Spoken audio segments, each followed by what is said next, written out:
Samuca, queria saber de você a sua opinião sobre a entrevista coletiva do Paulo André. Você esteve lá na Toca da Raposa 2, dessa coletiva do Paulo André. Inclusive uma pergunta foi a sua, a gente trouxe aqui no programa mais cedo.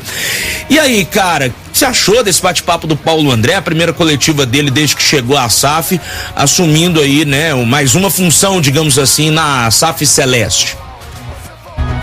Ô Rafa, eu lamento porque isso não aconteceu mais vezes, porque pelo menos a gente teve uma entrevista com o Paulo André falando uma linguagem que a gente pelo menos compreende, né? E não aquele monte de rodeio que vinha acontecendo com o Pedro Martins como diretor executivo de futebol. E a gente já criticou aqui várias vezes. Por exemplo, só para pegar um exemplo aqui, e eu já falei sobre isso também muitas vezes. Quando o Cruzeiro resolve criar um mundo interno e esquecer o que tá fora, principalmente a torcida, né? A gente eles podem esquecer, a imprensa, beleza, acha que não tem que dar explicação, tudo bem, mas tem que falar com o torcedor, que usasse, por exemplo, o Ronaldo, ele não usava lá, ficava jogando lá e falando no meio da live, aquilo era importante, era um canal de comunicação direta com o torcedor. Então, que usasse o canal do clube. Mas eu quero pegar aqui o exemplo, aquela fala do Paulo André sobre o Rafael Cabral. Sabe quando aquilo tinha que ter sido dito? Depois da vitória sobre o Botafogo. Antes da coletiva do Fernando Seabra, algum diretor, ou Pedro Martins, ele tem um posicionamento aqui para explicar o que está acontecendo. Porque as coisas vão acontecendo e tem uma margem muito grande para se especular tudo. A gente não ficou aqui discutindo várias vezes aquela história do Marcelo Moreno? Ele vai jogar, não vai jogar, porque tá no bid, não tá no bid. Ele vai fazer um jogo de despedida, ele vai ser inscrito na Sul-Americana. E porque não tem comunicação clara. Então, se o Cruzeiro chega, depois do jogo do Botafogo, o goleiro Rafael Cabral ficou fora hoje, porque existe uma negociação em andamento, não precisa de dar detalhe de nada. Ele procurou a diretoria, diz que quer sair, ele iria jogar, sexta ele falou que ia pro jogo, treinou no sábado e depois ele mudou de ideia. Então a gente tirou da concentração e essa é a história, ponto final.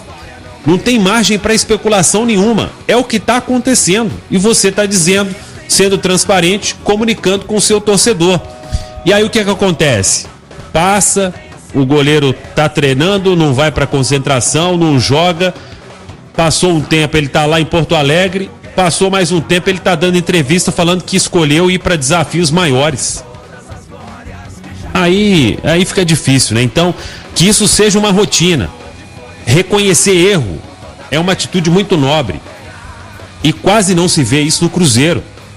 Porque não dá para falar que tá tudo beleza quando você troca técnico em excesso, quando você contrata muito e ninguém joga, quando um diretor que até 2 semanas ele estava naquela mesma sala dizendo que a convicção que a gente tem no trabalho e isso e aquilo, e 2 semanas depois ele está indo para aceitar uma proposta do Vasco.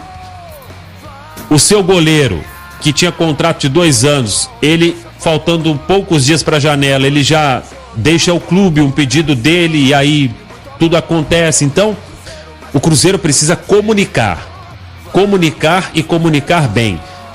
Tem uma mudança de rota significativa, comunica de forma clara. O Larcamón saiu, erramos isso aqui, a gente achou que era isso, vimos que na prática não tem nada disso, etc, etc, etc.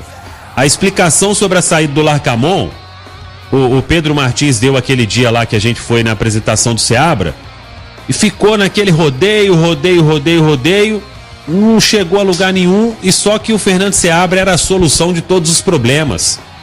Então, a comunicação sendo clara, eu acho que ajuda e muito o trabalho de todo mundo.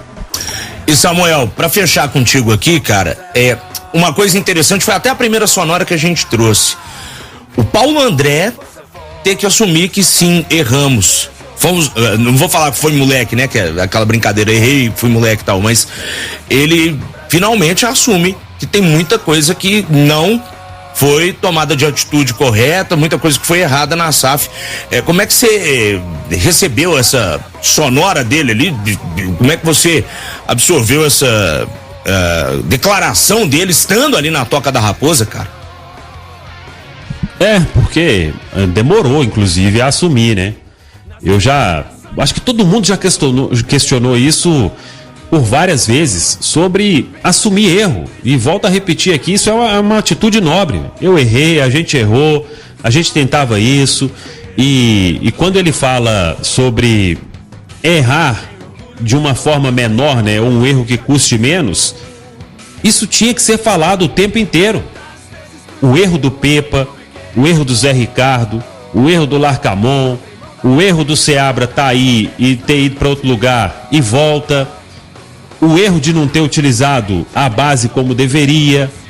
Isso tudo podia ter sido explicado há muito tempo, mas eles escolheram se fechar entre eles e o resultado foi que o torcedor foi perdendo a paciência cada vez mais, né? Mas volto a repetir, tomara que não tenha nada de muito significativo, de mudança muito significativa daqui para frente, mas se tiver, que comunique o mais rápido possível e da forma mais transparente possível, porque isso aí eu não vejo ninguém criticar quem é verdadeiro, quem assume erro, quem tem discurso de humildade. Isso não vinha acontecendo. Que siga assim e o principal, né? Que a bola entre na casinha, porque senão nada adianta, viu, Rafa? Verdade. E essas foi as notícias do Cruzeiro. Não se esqueça de inscrever-se no canal e deixar a sua curtida e ativar o sininho para receber notificações de todos os vídeos novos.